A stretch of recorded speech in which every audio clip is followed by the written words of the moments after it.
All right, guys. So I don't normally do these kinds of videos. I had no intentions of doing these kinds of videos, but after some of the things that's happening, I feel like it's important to get it out there. I'm sure many of the people that are subscribed to my channel are subscribed to Military Arms Channel as well. And the video he put out last night talking about the letter coming from the ATF regarding pistol braces is that it's a damning letter. Pistol braces are on the radar for the ATF, and it seems, you know, all the stuff that happened with the pistol braces, with what was it, the Badger, the Honey Badger. It's clear what's happening. They're trying to do the exact same type of infringement that the ATF pulled on the bump stocks. They're basically writing laws without writing laws. They're reinterpreting laws that were passed by legislators. ATF is not, they're not an elected group. They have no power to rewrite laws, and essentially that's what they're doing with their broad interpretations. I'm going to roll in some clips of Military Arms Channel, Tim over there, talking about some things that he put out last night. If you've already seen it, you can skip through those or whatever. I'm going to put a link to his video in the description down below if you want to watch the whole thing. But I'm just going to kind of hit some highlights. And here's one of the first things that really catches your attention.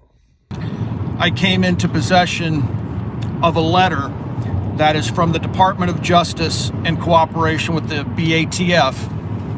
And what this letter says is that they seek to make braced pistols NFA items. Now, this is just a letter. It's open for comments. It will be published to the Federal Register in the next 12 to 48 hours. And when this thing goes live, we'll have 2 weeks to comment on it. But what does it do? Well, the letter goes on to talk about how braces, why they were originally designed and approved, how many brace designs have gone beyond the original concept of stabilizing one-handed usage of these pistols that braces are attached to. Things they've been selling for 8 or more years, by the way, many of which have been approved for the ATF for use and resale. They're now trying to reclassify as stocks. And if you have a braced pistol, according to this letter, based on certain criteria, it will be deemed to be an illegal SBR. What is that criteria? Well, in typical ATF and Department of Justice language, it's a bunch of nonsense. They claim that they're trying to help the industry and the public to better understand what constitutes a legal brace pistol versus an illegal SBR. They go on to break down what those things might be, but give no solid information around what these items are. So let's go through those items. Things like caliber. They don't say what caliber, but the caliber of your pistol may lead the ATF to determine your individual gun is an illegal SBR.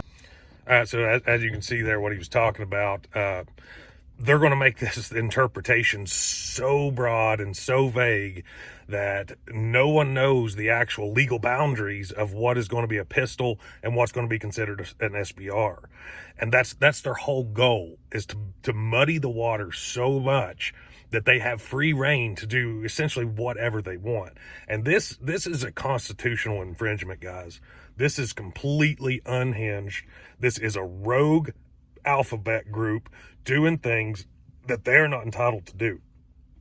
And we, as gun owners, we as Americans need to be the grassroots of a movement to stop this tyranny. And that's exactly what it is.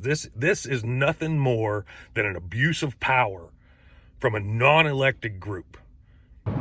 They will not give industry-wide guidance, okay? They're not going to give industry-wide guidance, say this caliber with this optic, with this brace, we consider to be an illegal SBR. No, they don't want to do that.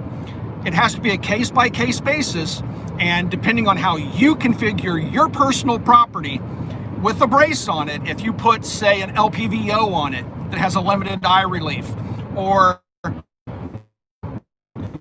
you put a firearm that has a slight angle to it, up or down, that doesn't readily lend itself to aiming with one hand, if you put something like a drum magazine in it, which makes it too heavy to fire one-handed even with the brace, or if you do something like maybe put a bipod on it, whatever, certain criteria, which they will not elaborate on, may lead the ATF to determine your particular gun is not a legally braced pistol, but is in fact an illegal SBR, and now you get jammed up for 10 years in federal prison. There will still be things, there still will be legal braced pistols based on the configuration. From this letter, you won't know exactly what that configuration is because they don't want to tell you. But there will be legal braced pistols, and then there will be illegal SBRs based upon what they want to do with this rule change. Now, they give you some options.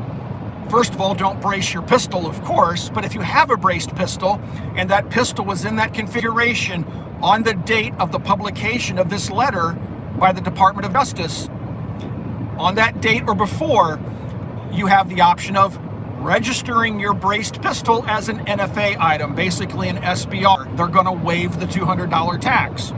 Or you can permanently remove your brace from your pistol and destroy the brace. Or you can destroy the firearm. Or you can surrender the firearm. Or you can add a barrel to it that increases the barrel length over 16 inches, and then you got the whole 29-inch rule thing too as well. So again, there you go. You're going to have the options to destroy your weapon, to disable your weapon, or register your weapon. Don't think that's by design? I mean, come on, guys. It's time. We got to start showing that true patriot Americans have the same backbone and the same willpower and the same drive to do the same things that all these leftist groups have been doing. When Antifa marches in the street and takes over cities and whatever, BLM, all those movements, they showed that they have unity. They will stand up. Whether you believe in their cause or not, they'll stand up for it. They'll do things. They'll go out in the streets. It's time that we do it. If we don't do it, we're going to slowly watch our rights disappear. At the very end of the letter, I want to stress this, it says this letter does not carry the weight of law, which is an interesting comment. They go through all this nonsense telling you to register your pistols, and they're going to allow you to do it with the grace period and waive the $200 tax. But this determination of this letter, even if it goes through, doesn't necessarily carry the weight of law. What they're trying to do, it would seem, is just scare the heck out of the industry, scare everybody with the brace into not wanting to own them or into registering them. What does it mean for you, the individual? How do you know if you have a legal or illegal pistol? You don't know. This letter gives you no clarification whatsoever.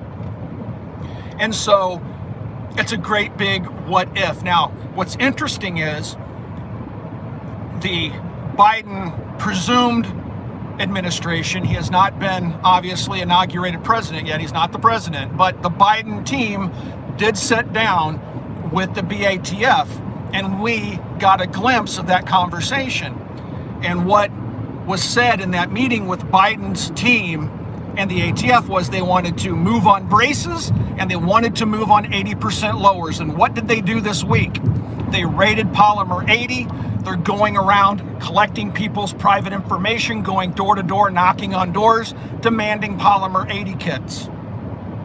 Now we have this, where now they're trying to tell people that if you have a braced pistol, you're potentially in possession of an illegal SBR.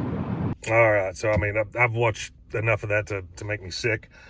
But again, it's up to us. We're going to have to start contacting our legislators, call your senators, call your state senators, call your state representatives, and start letting our voices be heard. We can't sit on the sideline anymore and watch the game be played while screaming from the stands. It's time we get on the field.